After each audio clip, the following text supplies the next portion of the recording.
에베소서 4장 15에서 16절을 제가 읽도록 하겠습니다.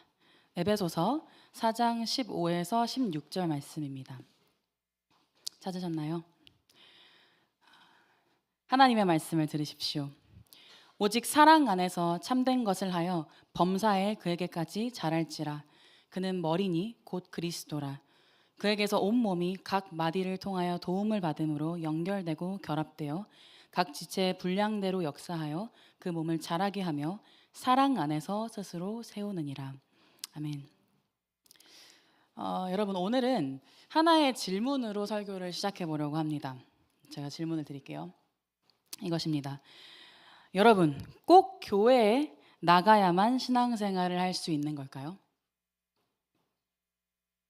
꼭 교회에 가야만 하는 걸까요? 도리도리 하시는 분들도 계시고 끄덕이는 분들도 계시고. 제가 이 질문을 드리는 이유는 오늘날 우리에게 꼭 교회에 가지 않아도 예배를 드릴 수 있는 하나의 좋은 대안이 생겼기 때문입니다. 온라인 예배죠. 우리는 굳이 주일 아침에 일찍 일어나서 공을 들여 준비를 하고 또 많은 시간과 에너지를 들여서 이동을 하고요. 저희 교회는 역세권도 아니잖아요, 그렇죠? 또 어색한 사람들과 어울릴 필요도 없습니다.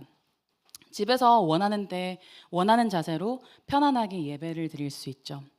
또 매주 만나기 때문에 때때로는 지루하게 느껴지는 똑같은 설교자들 말고 저요. 유명한 목사님들의 설교를 골라서 들을 수도 있습니다. 효율로만 따지면 이것은 교회 출석보다 훨씬 더 좋은 방법인 것처럼 느껴집니다. 교회에 안 가도 신앙생활을 할 수 있다니 너무 좋지 않나요? 그런데 우리가 이 마음을 조금 더 깊이 들여다보면 우리는 교회 출석을 망설이게 하는 이 생각들의 기저에 크게 두 가지 생각이 깔려있다는 것을 알 수 있습니다. 하나는 개인주의적 신앙관입니다. 신앙생활을 하나님과 개인의 1대1 관계로만 여기고 공동체는 옵션으로 여기는 그러한 신앙관이죠. 또 다른 하나는 소비주의적 신앙관입니다. 이는 신앙이 약간 내가 유익하다 여기는 부분을 취사 선택하는 것으로 여기는 그런 신앙관이죠. 나의 편의와 효율을 중심으로 하는 신앙관입니다. 그리고 슬프게도 이런 방식이요. 이런 개인주의적이고 그리고 또 소비주의적인 방식으로는 참된 신앙에 이르기가 어렵습니다. 그것은 우리의 신앙생활의 대상이신 하나님께서 자신의 사람들을 교회로 모으시고 부르시는 분이시기 때문이죠. 하나님께서 우리를 창조하시고 자신과 교제하자고 하실 때 우리는 각자 알아서 신앙생활을 하는 자리에 둬지지 않았습니다. 하나님께서 우리를 공동체로 불러 모으셨죠. 그러므로 오늘 우리는 현대사회에 깔려있는 이 두 가지 생각, 곧 개인주의적이고 소비주의적인 신앙관을 하나하나 짚어가면서 왜 교회가 우리에게 유익하고 또 중요한지에 대해서 좀 이야기해 보려고 합니다. 먼저 현대사회가 가진 개인주의적 신앙관에 대해서 한번 이야기를 해봅시다. 개인주의가 만연한 지금 이 시대에는 신앙생활도 혼자 하려는 흐름이 굉장히 강해지고 있습니다. 교회 안 나가를 뒤집어서 가나안 성도라고 하죠. 가나안 성도의 비율은 꾸준히 증가하고 있고요. 코로나19는 이런 흐름에 불을 지폈습니다. 코로나 시대에 대부분의 교회가 온라인으로 예배를 송출하게 되면서 누구든지 집 안에서도 그리고 카페에서도 찬양하고 기도하고 또 설교를 들을 수 있는 그런 시대가 열렸죠. 그리고 개인주의와 동시에 한 가지의 흐름 또한 증가했습니다. 그것은 개인에 대한 긍정입니다. 나 혼자서도 잘 할 수 있다라는 생각이죠. 홀로도 해낼 수 있다라는 자기 효능감이 높아진 겁니다. 그리고 이런 흐름 안에서 신앙생활 또한 나 스스로 충분히 해낼 수 있는 무언가가 되어가고 있죠. 그런데 한번 생각을 해봅시다. 우리는 정말 혼자 잘 할 수 있는 존재들인가요?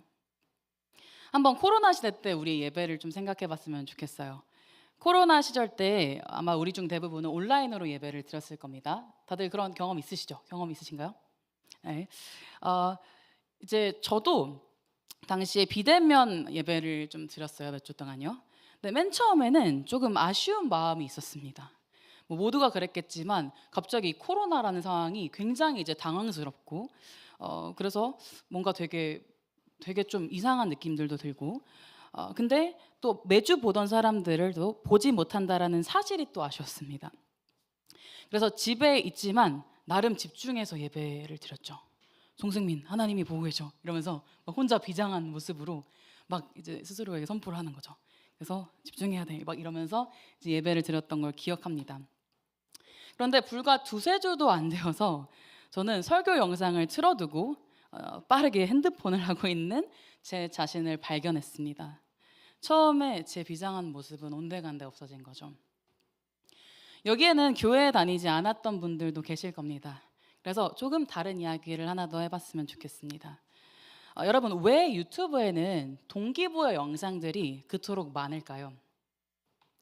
제가 설교를 준비하면서 동기부여 영상을 이렇게 검색을 해봤어요. 근데 처음에 나온 영상에서 이런 말을 하더라고요. 집중해서 한번 들어보세요. 사람들이 공부는 인생의 전부가 아닌데요. 뭐 이런 생각한다? 맞아, 인생의 전부가 아니야. 그런데 인생의 전부도 아닌 걸 제대로 못하면서 대체 뭘 할 수 있겠어? 혹시 갑자기 위축되시는 분들 계신가요? 네, 지금 조금 힘든 눈빛들이 많이 보이는데 이 메시지가 설교보다 더 임팩트 있게 들리는 사람들도 있을 겁니다. 왜 우리는 우리의 결핍을 통해서 순종에 이르게 하는 메시지를 굳이 찾아서 듣는 걸까요?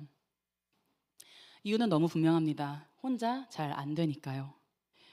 왜 우리는 굳이 비싼 돈을 들여서 PT를 등록하는 걸까요? 왜 굳이 혼자 뛰지 않고 러닝크루, 시강에도 있죠? 러닝크루를 결성하는 걸까요? 왜 혼자 독서실에 안 가고 스터디 그룹에 가입을 하는 걸까요? 왜 여럿이 모여서 챌린지를 하는 걸까요? 그거야 혼자 잘 하지 못하기 때문입니다. 그리고 신앙생활은 더더욱 그렇습니다. 왜냐하면 우리의 본성이 가장 싫어하는 일이 바로 하나님을 찾고 예배하는 일이기 때문이죠. 이것이야말로 하나님께서 자신의 사람들을 공동체로 부르시는 이유입니다. 혼자서 우리는 너무나도 약하니까요. 아주 오래전에도 하나님은 사람을 홀로 두지 않으셨습니다. 아담을 보시고 첫 인간이죠. 아담을 보시고 혼자 사는 것이 좋지 않다고 하셨죠. 그래서 돕는 배필인 하와를 붙여주셨습니다. 하나님은 한 번에 둘을 뿅 하고 창조해내지 않으셨죠. 한 사람을 만드신 후에 다른 한 사람을 붙여주셨습니다. 이런 방식으로 우리에게 공동체의 필요성이 있다는 것을 더 명확하게 보여주셨죠. 출애굽 이후에도 하나님은 이스라엘 백성을 거대한 한 무리로 두셨습니다. 이동식 성전이라고 불리는 성막을 주변으로 각 지파별로 텐트를 치면서 지내게 하셨죠. 그리고 큰 무리가 광야에서 항상 함께 이렇게 이동하게 하셨습니다. 그리고 신약이 시작되는 시대에도 하나님은 공동체를 세우셔서 일하셨고요. 개인주의가 왕의 자리에 오른 지금 이 순간에도 하나님은 여전히 교회라는 공동체를 세우는 일을 하고 계시죠. 여러분, 성경이 공동체를 향해서 쓰였다는 사실을 혹시 아시나요? 우리는 때때로 성경에 너무 익숙해져 있어서 그런 생각들, 좀 창의적인 생각들을 하지 못하는 것 같습니다. 근데 조금만 생각해봐도 알 수 있는 사실입니다. 구약 성경은 하나님께서 이스라엘 백성 공동체에게 하신 말씀이고요. 신약 성경은 역시 하나님의 공동체인 교회들을 향해서 하신 말씀입니다. 에베소 교회, 고린도 교회, 로마 교회, 항상 교회에게 말씀을 하시는 것이죠. 하나님은 언제나 공동체를 이루셨고 그리고 그 공동체를 향해 말씀하셨습니다. 그러므로 공동체는 우리에게 옵션일 수가 없습니다. 이것은 우리에게 필수적인 무언가이죠. 이것은 혼자서는 넘어지는 우리를 위한 하나님의 소중한 선물이기도 합니다. 오늘 본문은 교회를 몸으로 비유하고 있어요. 이 몸에 대해서 그리고 이런 말을 합니다. 도움을 받음으로 연결되고 결합된다고요. 여기서 도움이란 공급을 말합니다. 공급을 받는 거 할 때요. 하나님께서는 교회라는 공동체가 공급을 받는 방식으로 서로 연결되게 하신다라고 말씀하시는 것이죠. 이게 어떻게 이루어지는 걸까요? 한번 예를 들어봅시다. 우리는 지난번에 제가 아마 3주 전이었던 것 같은데 3, 4주 전에 시간교리 문답에서 은혜의 방편을 다뤘습니다. 혹시 기억나시나요? 네, 은혜의 방편을 배웠어요. 십자가에서 죽으시고 부활하신 후에 하늘에 오르신 그리스도께서는 모든 권능을 주시고요. 다른 일이 아니라 자신의 사람들을 위해 은혜를 계속해서 베풀고 계신다라고 얘기를 했습니다. 어떻게 그 일을 하시죠? 그가 정하신 방편들을 통해서 그 일을 하신다고 했죠. 은혜의 방편입니다. 은혜의 방편에 뭐가 있었는지 혹시 기억나시는 분? 3가지였습니다. 서로 눈치만 보고 있는 것 같은데. 네. 말씀, 성례, 네, 성례, 기도죠. 그리고 천천히 생각을 해보면 우리는 이것들이 다 받는 방식으로 우리에게 주어진다는 것을 알 수 있습니다. 말씀이 제가 1차적으로 설교라고 얘기를 해드렸죠. 설교는 우리에게 들려지는 그리스도의 은혜, 곧 들려지는 복음입니다. 여러분은 지금 이 순간에도 귀를 기울임으로 하나님의 공급을 받고 있는 것이죠. 그리고 오늘 우리가 2부 예배 때 했던 성찬도 마찬가지입니다. 여러분, 성찬은 우리 손에 주어지는, 우리가 받는, 보이는 그리스도의 은혜, 곧 보여지는 복음입니다. 여러분은 빵과 포도주스를 보고 받죠. 여러분은 공급을 받음으로써 그리스도께 그리고 서로에게 연결되는 겁니다. 그리고 이것들은 절대적으로 교회 공동체를 통해서 누릴 수 있는 것들이죠. 직분자들과 또 여러 섬김이들이 필요합니다. 뿐만 아니라 주어진 그 은혜의 방편이 우리 가운데 더 오래도록 머물기 위해서는 더 많은 사람들이 필요합니다. 교사가 필요하고요, 찬양팀이 필요하고요, 방송팀이 필요하고요, 구제팀이 필요하고요, 조장이 필요하고 조원들이 필요한 거죠. 서로 주어진 은혜를 더 잘 누릴 수 있기 위해서 서로가 필요한 겁니다. 이것이 하나님이 우리를 공동체로 모으시는 이유입니다. 제가 이렇게 이야기를 했는데 그럼에도 불구하고 여러분 중 누군가는 그래도 성경 읽기 같은 거, 집에서 할 수 있는 성경 읽기 같은 건 개인으로도 충분히 할 수 있는 일이지 않나라고 생각하시는 분들이 있을 겁니다. 근데 한번 이렇게 생각을 해보면 좋을 것 같아요. C.S. 루이스는 4가지 사랑이라는 책에서 이런 말을 하는데요. 한번 집중해서 들어보세요. 어느 글에선가 찰스 램은 만일 세 친구 중에서 A, B, C요. 세 친구 중에서 A가 죽는다면 B는 단순히 A만 잃을 뿐 아니라 C 안에 있던 A의 일부까지 잃는 것이며 또 C도 A만 잃을 뿐 아니라 B 안에 있던 A의 일부까지 잃는 것이라고 말한 적이 있습니다. 친구들 각자에게는 나 말고 어떤 다른 친구만이 완전히 끌어내줄 수 있는 무언가가 있습니다. 나는 친구의 전인을 불러내어 활동시킬 만큼 큰 사람이 못 됩니다. 그래서 나는 나 아닌 다른 빛을 통해서 내 친구의 모든 측면이 다 드러나기를 원하는 것입니다. 찰스가 죽었으므로 이제 저는 찰스 특유의 농담에 로날드가 했던 반응을 다시는 볼 수 없게 되었습니다. 찰스가 사라지면 저는 로날드를 독차지함으로써 로날드를 더 많이 얻게 되는 것이 아니라 오히려 그를 덜 갖게 되는 것입니다. 이해가 되셨나요? 이것은 우리 각 사람이 한 사람에게서 여러 가지의 다양한 모습들을 이끌어낼 수 있다는 사실을 말해줍니다. 한번 우리를 좀 대입해서 생각을 해볼까요? 우리는 누구를 만나느냐에 따라 굉장히 다른 사람이 되기도 합니다. 그렇죠? 누구를 만나느냐에 따라서 우리가 가진 그런 여러 측면들 중에서 일부분들이 더 부각되기도 하죠. 저도 마찬가지입니다. 여러분 각각이 이해하는 제가 굉장히 다르겠죠. 왜냐하면 여러분의 성향과 배경과 이해와 이런 것들이 다를 테니까요. 그렇죠? 그리고 제 남편과 단둘이 있을 때 또 나타나는 송승민도 있을 겁니다. 그건 제 남편만이 알 수 있겠죠. 그리고 이 원리는요, 하나님을 알아갈 때도 마찬가지입니다. 우리는 하나님의 사람들과 더 많이 교제할수록 그만큼 하나님을 더 알아가게 됩니다. 저는 굉장히 교만한 사람이어서 제가 안 하나님이 마치 전부인 것처럼 생각할 때가 굉장히 많습니다. 근데 그 교만이 언제 깨지나 보면 많은 때 다른 사람들과 마주할 때 깨지더라고요. 하나님 앞에 납작 엎드린 겸허한 사람들을 볼 때 제가 하나님에 대해서 오해하고 있는 것들을 발견하기도 하고요.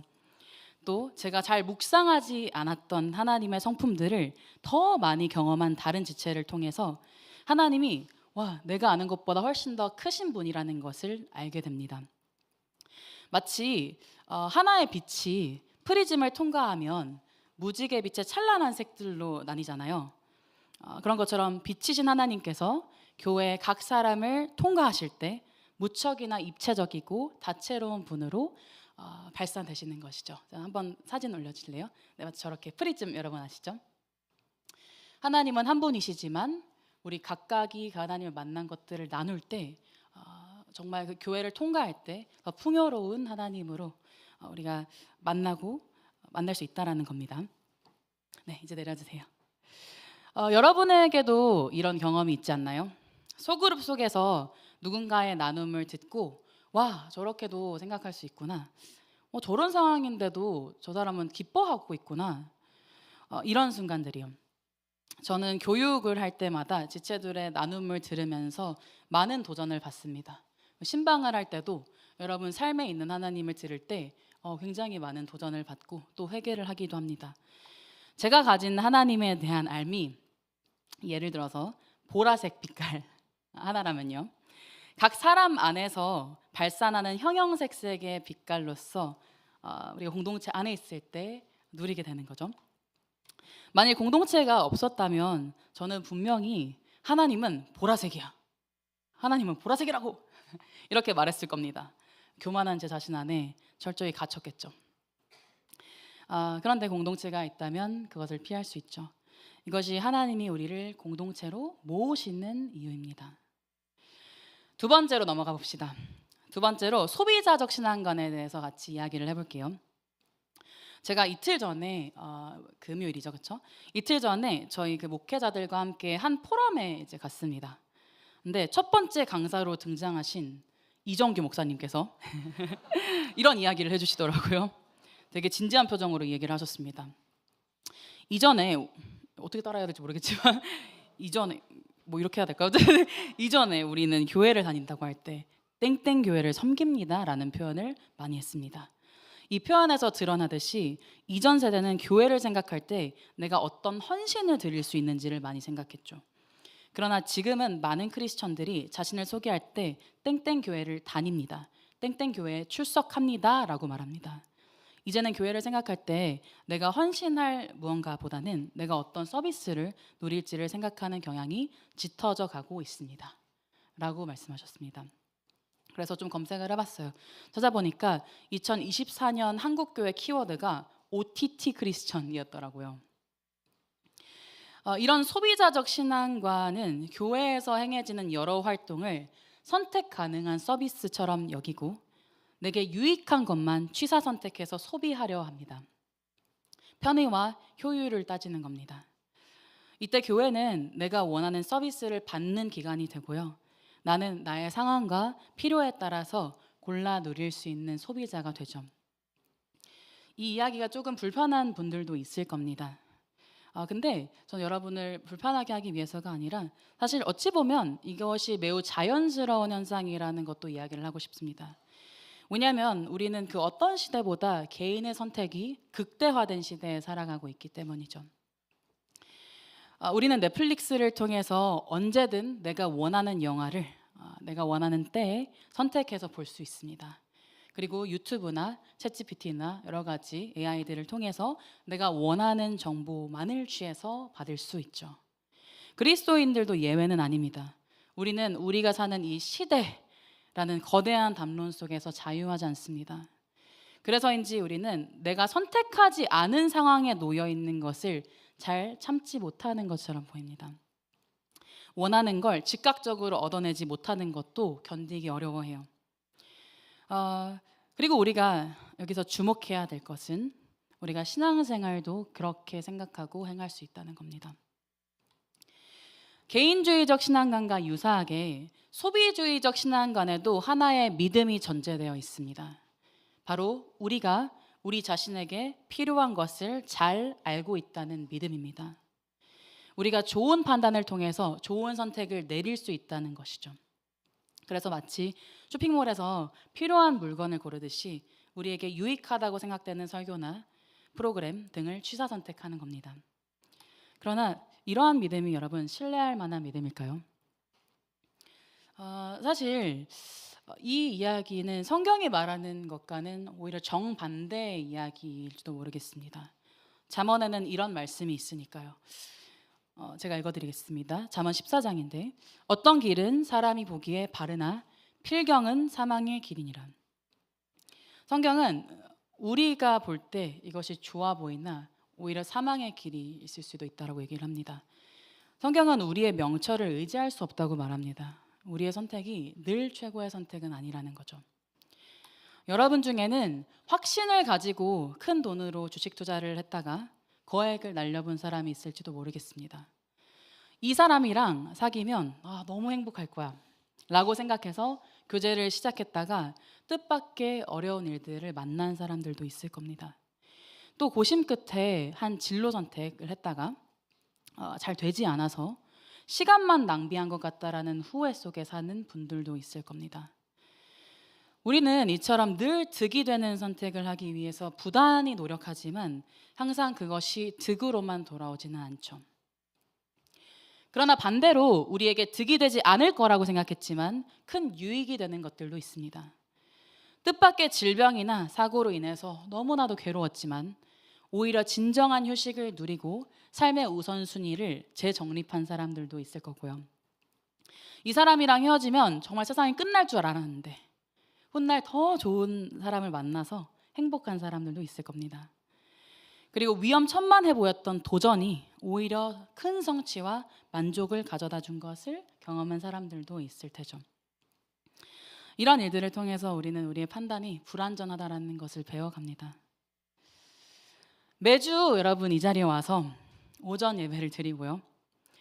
그 다음 조끼리 같이 점심을 먹고 또 다시 오후 예배를 드리고 소그룹까지 하는 것이 부담이 되는 분들이 많을 겁니다. 정말 많을 거예요. 부담이 안 되기 때문에 모두가 이 자리에 있는 게 아니니까요. 그래서 그 시간에 약속을 잡거나 혼자만의 시간을 보내는 분들도 있을 겁니다. 가끔씩 이제 식사를 같이 하고 이제 돌아올 때 있잖아요. 교회로 이렇게 돌아올 때 보면은 반대 방향으로 슬며시 걸어가고 있는 지체들을 보게 됩니다.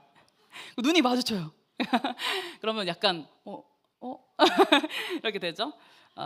근데 이제 하면서도 계속 갈 길을 가더라고요.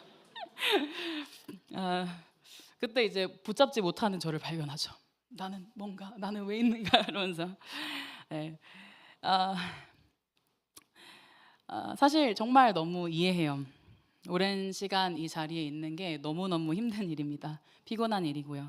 그리고 이렇게 사람이 많이 있는 곳 자체를 힘들어하는 분들도 있고요. 그리고 할 게 많을 때는 이 시간이 정말 아깝기도 하죠.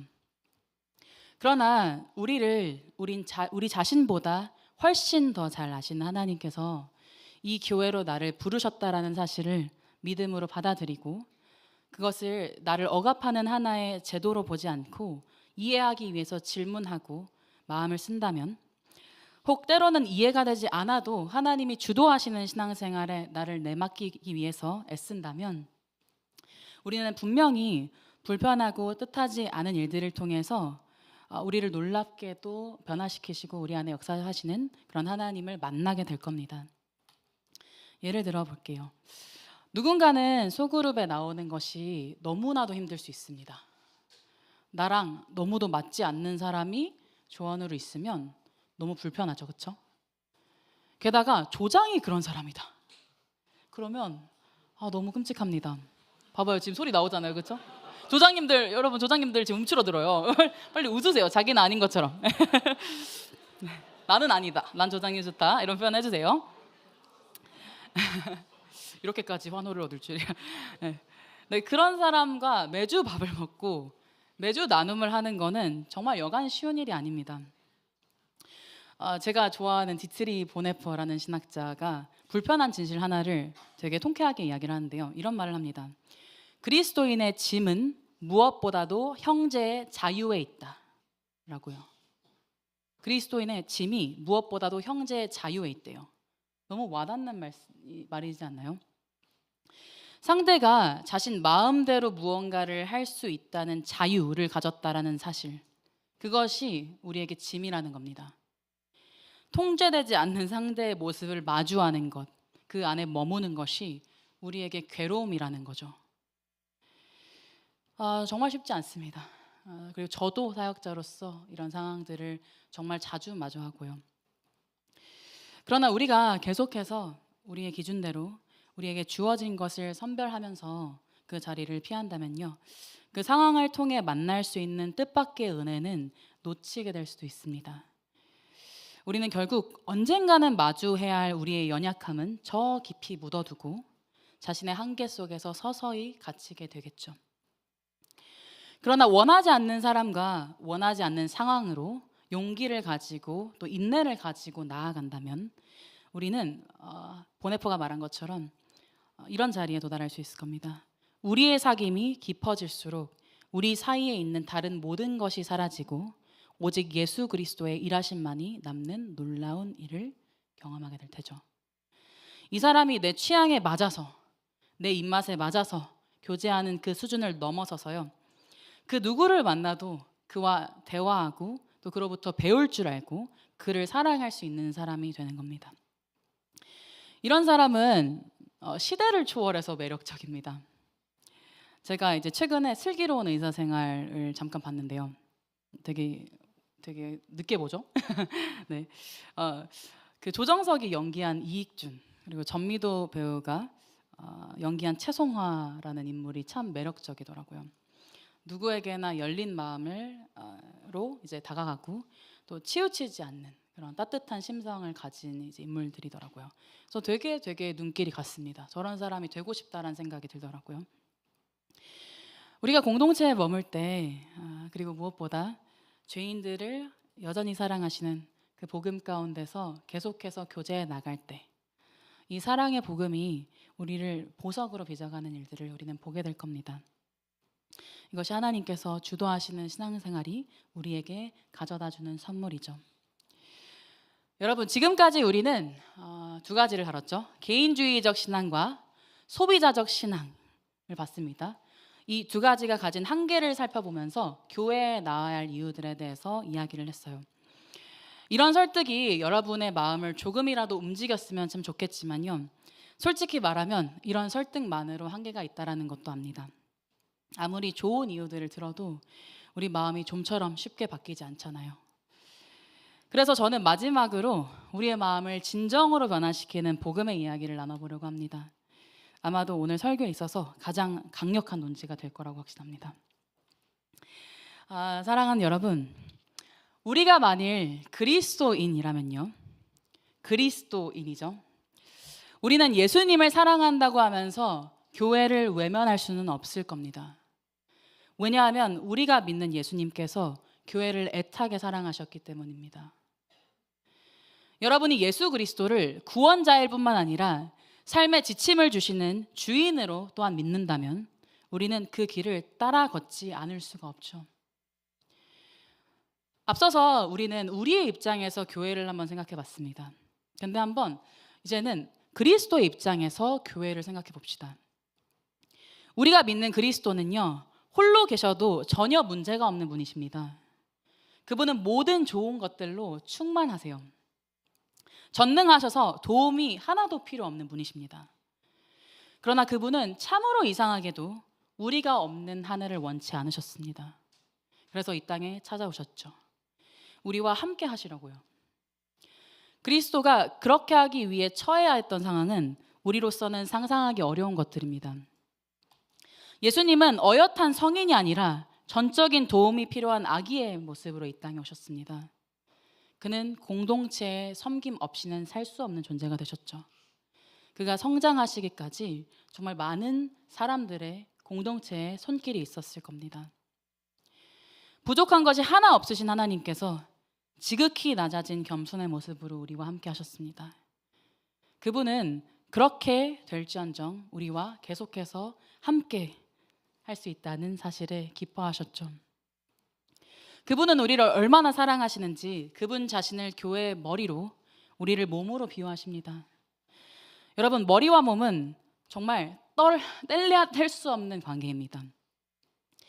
제가 팔을 잃어도 저는 송승민이겠지만 제가 머리를 잃으면 여러분은 송승민이라고 할 수 없을 겁니다. 죽음이죠. 머리와 몸이 떨어지면 죽음뿐입니다. 그런데 홀로 완전하신 분께서 죄인된 우리를 없어서는 안 될 존재로 여기십니다.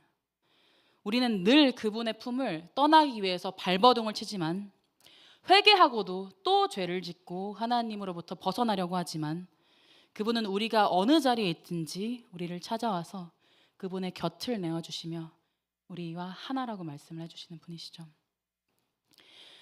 또 그리스도는 원하시는 무엇이든 다 하실 수 있는 분이십니다. 그분은 전능하십니다. 그러므로 그분은 자신이 원하는 것만 골라 하시면서 오로지 자기를 위한 방식으로 행하셔도 되는 분입니다. 누구도 뭐라 할 수 없죠. 그러나 그분은 미련해 보일 정도로 가장 바보 같은 사랑을 행하셨습니다. 그리스도는 자신을 교회의 신랑으로 비유하시는데요. 이것이 얼마나 눈물 나는 말씀인지 아십니까? 그리스도는 가장 오랜 기간 동안 최악의 결혼 생활에 시달리신 분이십니다. 그의 신부인 교회는 간음하고 또 간음했죠. 계속해서 다른 사람을 찾아 헤맸습니다. 그러나 그리스도는 자신의 자존심을 선택하지도 않으셨고요. 자신의 편의를 선택하지도 않으셨습니다. 오로지 신부만을 위하셨죠. 왜요? 우리 한 명 한 명, 우리 죄인들 한 명 한 명을 이해할 수 없는 놀라운 사랑으로 사랑하셔서 그렇습니다. 사랑하는 여러분, 그리스도께서 교회를 이토록 사랑하신다면 우리가 어찌 교회를 사랑하지 않을 수 있을까요?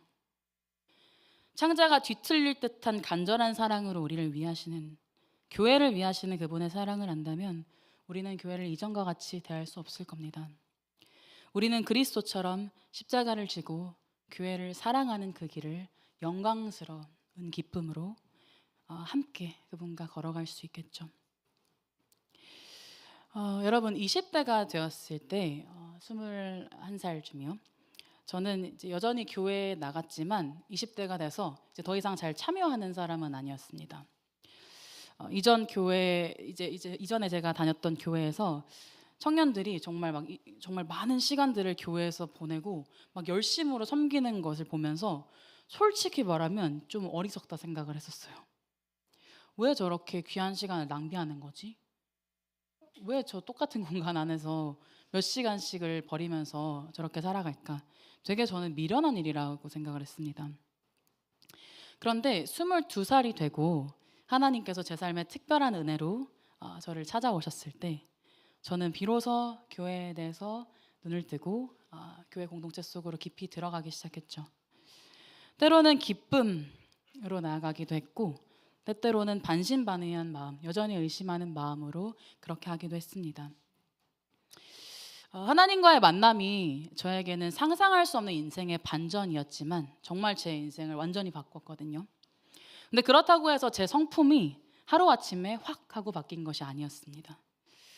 그리스도란 보배가 제 삶에 담겼지만 저라는 그릇은 여전히 참으로 못나서 하나님을 만난 것을 오히려 의로 여기면서 많은 사람들을 날카로운 잣대로 평가하기도 했어요. 자꾸 보네퍼를 얘기하게 되는데 보네퍼는 이상을 가진 사람들이 공동체를 위협한다라는 얘기를 하거든요. 이상을 그리스도보다 사랑하는 사람들. 근데 제가 정말 그런 사람이었습니다. 교회는 이래야 돼. 성도는 이래야지. 이런 저만의 이상, 저만의 잣대를 가지고 많은 사람들을 판단했죠. 그런 제 시선에서 어떤 사람들은 정말 대단해 보이기도 했지만 어떤 사람들은 저 사람 왜 있어? 라고 생각할 정도로 형편없어 보이기도 했습니다. 그런데 공동체와의 시간이 쌓이고 쌓이니까 완고했던 저의 왕국에도 틈이 생기기 시작했습니다. 분열이 일어나기 시작한 거죠.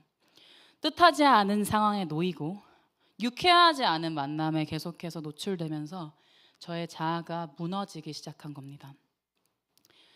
더 이상 제 자신에 대해서 자신감이 없어지더라고요.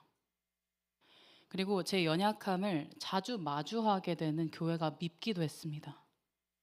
너무 자주 제 자신의 연약함이 노출되는 거예요. 그럼 도망가고 싶었습니다. 그런데 하나님은 마른 땅에 단비를 내려주시는 것처럼 그때마다 공동체 안에 여전히 머물러 있을 수 있는 용기를 저에게 주셨습니다. 그리고 그 마음에 순종하며 걸어갈 때 공동체를 통해서 하나님은 그분의 사랑이 어떠한지를 저에게 너무도 아름답게 보여주셨죠.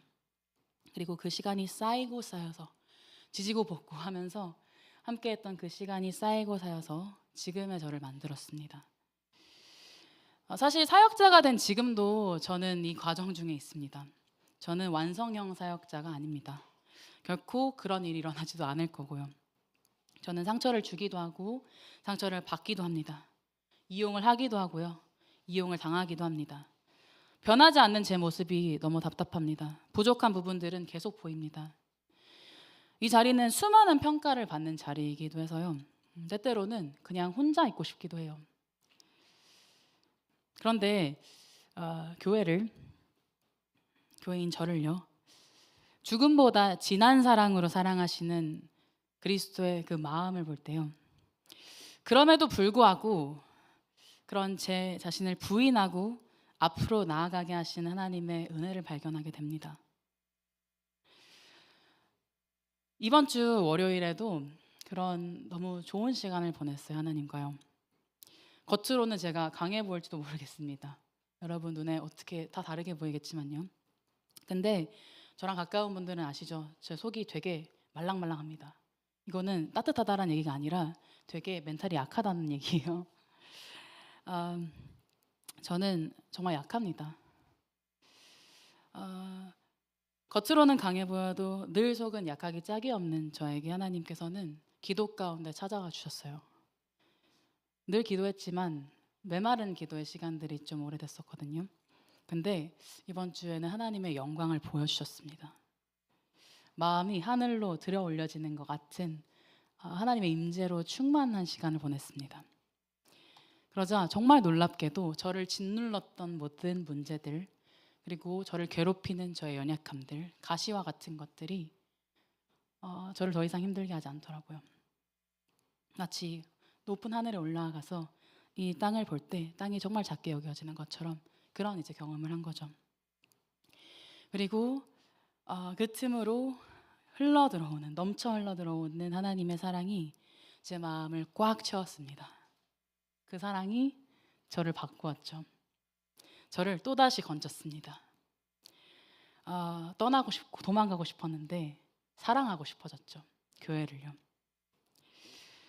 그분의 사랑 덕분에 저는 항상 이런 일을 경험하게 됩니다. 릭 워렌이 말한 말이 있는데요. 이런 말을 했습니다. 저는 제가 늘 원하는 곳에 있지 않지만 그렇다고 해서 처음에 있던 곳에 있지도 않습니다. 늘 멈춰있다 생각하는 제 자신을 향해서 일하신 하나님을 다시 만나게 된 겁니다. 이 일은 하나님께서 우리에게 선물해 주신 교회, 이 교회와 제가 함께하지 않았더라면 결코 볼 수 없는 일이었어요. 사랑하는 청년 이부 여러분, 혼자서는 너무나도 약하고 자주 잘못된 선택에 넘어지는 우리를 위해서 하나님께서 주신 놀라운 선물이 바로 교회입니다. 때때로는 불편하고 또 힘들고 때때로는 이해되지 않아도 그 안에 그리스도의 몸의 일부로 머물 때 우리는 교회로 부르신 그 하나님의 놀라운 뜻, 그 영광스러운 뜻을 결국에는 발견하게 될 겁니다. 그리스도께서 그토록 사랑하신 교회를 저와 함께 사랑해보고 싶지 않으십니까? 우리 함께 그리스도의 은혜를 구하며 찬양하고 기도합시다.